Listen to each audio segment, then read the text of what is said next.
Hey, y'all. It's Zach, Ohio Skater here. Got another article for you. More political content. Article in Reason, the big libertarian magazine. So, uh, why Gen Z is embracing Trump? So apparently, Gen Z, um, is uh, is the first generation in a while to be not so liberal, not so democratic, to embrace the Republican Party. Um, let's see here. The Republican Party under President Donald Trump has benefited from a massive shift of young people into the GOP column. So, historically, young voters tend to be more liberal than older Americans, and so these GOP gains are quite astounding, particularly among young men. Kamala Harris actually lost black male 18-year-olds. Overall, voters aged 26 and under broke for Trump. So, now, Gen Z.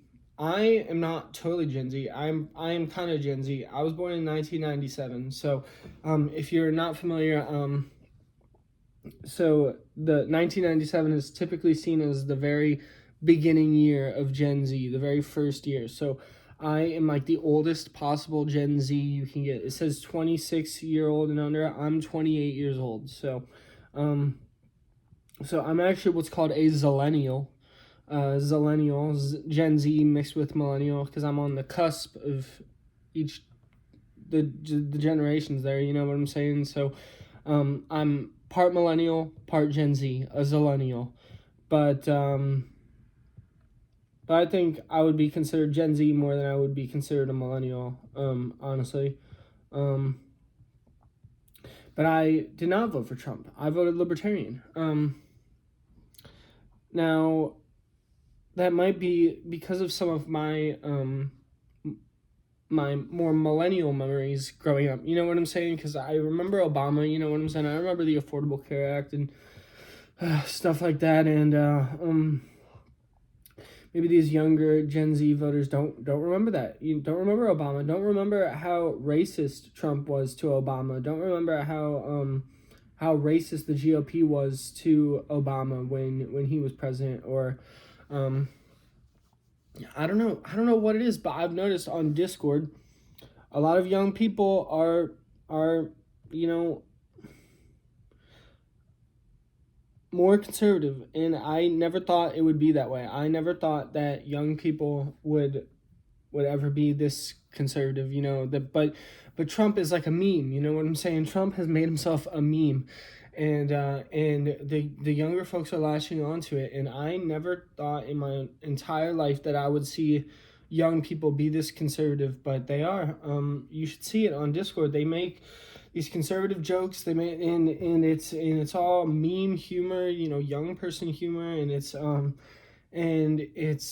very annoying and it's very frustrating. But anyway, one major factor is that Trump turned himself from a cable news and reality TV star, a medium of boomer communication, into a figure of the young male-dominated podcasting universe. So up to his 2024 election, Trump was doing a lot of podcasts. He was going around the podcasting circuit, and this is where he attracted these young people in the podcasts, and it says the vibe of these podcasts is barstool conservatism, which has an ethos of cultural libertarianism. You won't find much opposition to gay marriage and abortion, yet decidedly Republican in that it is wholly opposed to the self-righteous tone of elite progressivism. So I heard another podcast about this one. It's 538, and it called them rock and roll Republicans, sex, drugs, and rock and roll Republicans. This is the Republicans are not I guess socially stereotypically bourgeois anymore. They're not so high class and not so exclusivist. The Republicans have turned more into like I don't want to say the average Joe, but like you know the guy that goes to the bar every week, or the rock and roll, that guy that loves rock and roll and he loves America because America is like rock and roll, you know what I'm saying? Like that's what we're talking about here, and this is starting to attract young people. And yeah, so it says the Me Too movement, the rise of wokeness, and enforcement of cancel culture that spiraled out of control has resulted in a general atmosphere of persecution against young men. So young men feel persecuted by wokeness and in cancel culture. And my biggest problem with this is it says the Me Too movement. Like, okay, if you're a young man and you're offended by the Me Too movement, you have a lot of soul searching to do, because the Me Too movement is much more serious than your problems, you know what I'm saying? Or was. This is like sexual assault, sexual harassment of like women in the workplace, you know what I'm saying? And I understand if you're a young man and you don't want to be lumped into that category of men who would do that, but you shouldn't get mad at the movement. That means you should be an ally of that movement, you know what I'm saying? Like you I don't know, because so my base thing is that women's rights are men's rights, you know what I'm saying? So you have some of these young men that are offended by feminism, and but they don't know shit about like what proper masculinity is, you know what I'm saying? And what movement will tell you what proper masculinity is? What movement will inform you? What movement studies gender in all ways, shapes, and forms, and will tell you how to avoid this being lumped in with these assholes? How it's feminism, you know what I'm saying? Feminism is the movement that talks about that. Like, the more feminism gets popular, the more men are going to be able to be themselves, because feminism is what started the study of like gender and stuff like that, you know what I'm saying? And you see this stuff about like men's rights, you know what I'm saying? Well, women's rights are men's rights too. The more you push for women's equality, the more everyone will literally be equal, you know what I'm saying? Like, and so that's why I don't buy that. But it says here, is it any wonder that young men have sought solace in media environments where sports and fitness are well liked and encouraged, where free speech is celebrated and political correctness attacked, where it's okay to tell raunchy jokes and think girls are attractive and say so. So my biggest thing is like sports and fitness. Yeah, I guess sports and fitness are more held up by conservative media. I'll give you that. But I'm a leftist and I'm into sports and fitness. Like, there's nothing that prevents you. I don't know. But that's not even real sports and fitness. That's just like, oh, the guy's like posting like how to be a Chad or something like that, or like how to pick up random women or whatever, you know what I'm saying? That toxic BS, you know what I'm saying? Like that, to tell raunchy jokes and think girls are attractive and say so. It's not like leftists don't say girls are attractive. It's not like that's something they wouldn't say or whatever. But it's like I keep telling people there's what you can say and there's what you think you can't say, and you can say a lot more than what you think you can't say, you know? Like, you just got to put it in the right words. You got to be educated on that ideology to put it in the right phrase, you know what I'm saying? Like, there's more than what you can say around there's more of what you can say around leftists than you think that you can't say, like, you know? And it's just like, when it becomes attacking people, you know what I'm saying, is when they get mad, you know? But I don't know. I don't know. But as for free speech, conservatives should think about free speech, because cancel culture is becoming there's becoming a conservative cancel culture, I believe, where let's talk about free speech on college campuses in Israel, Palestine, and all the conservatives that want to pull the funding away from these universities because their students protest against an evil genocidal war. You know what I'm saying? Like, let's talk about that. Let's not just talk about free speech as if it's like, oh, all your like conservative. How is a conservative going to use their free speech? What would you think of a Trumpist using free speech? You have the left protesting genocide, and then you have like the Trumpist who wants to have free speech, and all they want to say is like, oh, women should be in the kitchen, or women should be homemakers and stay at home. You know what I'm saying? Well, cool, you can say that, but we're gonna say like no. We have. It's like they don't think other people have free speech. Like free speech is so American. Anyone who properly uses free speech must be this conservative, like love America. You know what I'm saying? But free speech is more than American values. Free speech is a single thing. What it is, free speech. You know what I'm saying? This is what I have a problem with people who are libertarian, who claim they're libertarian, but it's only because they like these like American values.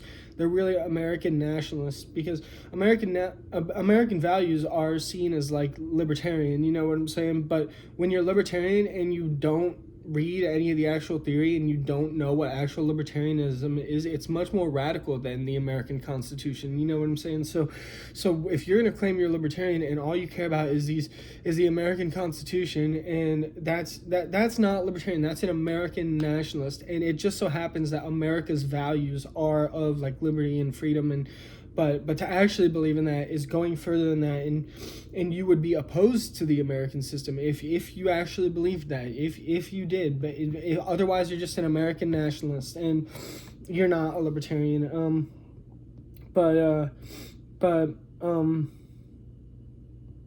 Yeah. So, and Democrats are the party of entitlements, like Medicare and Social Security. Maybe Gen Z doesn't want to pay for these entitlements for older Americans who are already more wealthy. They are against the largest transfer of wealth from younger Americans to older Americans. That is something I can wrap my head around. They don't want to keep paying for like these older people's entitlements or whatever. But what I would say to them is, there's gonna come a day where you need that shit, and you're gonna be like, fuck, why did I vote for Trump? But I don't even think Trump is gonna totally get rid of all that stuff. That would be insane, and that would be so. No president right now is gonna totally get rid of that stuff. You know, they might cut spending on it, but I don't think people are thinking that way. I think it's about like the liberalism has become so millennial, and Gen Z wants to be different, and Gen Z likes to make fun of older people, whether it be boomers or millennials, for being like soy or whatever. This is a funny, I think Trump just affected the culture and affected people's senses of humor, you know what I'm saying? And like humor is no longer intelligent. People just want to like hate on people, you know, and it's not even funny. Humor is no longer satire. It's like what it's become is satire, but it's not satire. The joke is that it's actually not satire. The joke is that it's 100% serious. That is what I think. That's why I think a lot of this has become, we've gone full circle. It's not even satire anymore. The joke is that it's satire, but it's not satire at all. This is what people really believe, you know. And Gen Z thinks that's trippy. Gen Z thinks that's hilarious. You know what I'm saying? Like, yeah, I don't know.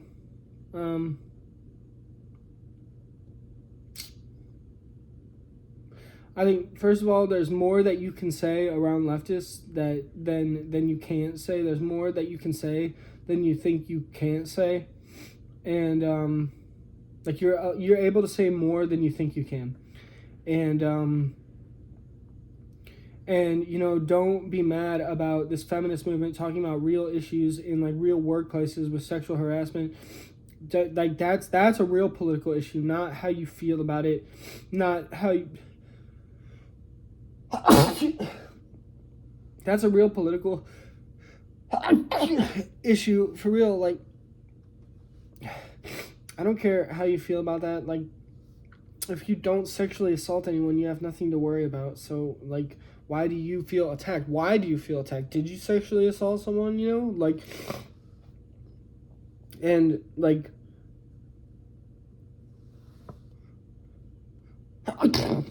like, to think girls are attractive, like, where it's okay to think girls are attractive and say so, that's still okay. To anyone, to any group of straight guys, that's still okay, you know?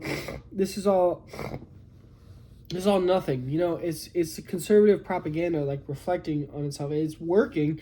It's conservative propaganda. The conservatives will tell you it is this way, and you will start to see that, and you'll start to believe it. But it is not that way. You know what I'm saying? And these people will grow up to realize that it is not, that conservative propaganda is not the truth. No political philosophy is the truth. Political philosophies are different perspectives. There's not one whole truth. They're coming from different perspectives, and that's the way social science works. And I don't know. Yeah, so I voted Libertarian. I'm 28 years old, and I voted Libertarian. I've never voted for Trump. I voted Democrat, then Libertarian in 2016, 2020, and 2024. I was a Democratic voter, a strong Democratic voter, and then here in 2024, I wasn't feeling the Democrats, but I did not vote Republican. I voted Libertarian, and I'm proud to have never voted for Trump. And I am Gen Z, you know what I'm saying? Well, I'm a Zillennial, but I'm proud to have never fell for it, to have never voted for Trump. I'm proud of myself, you know. So, but anyway, that's peace.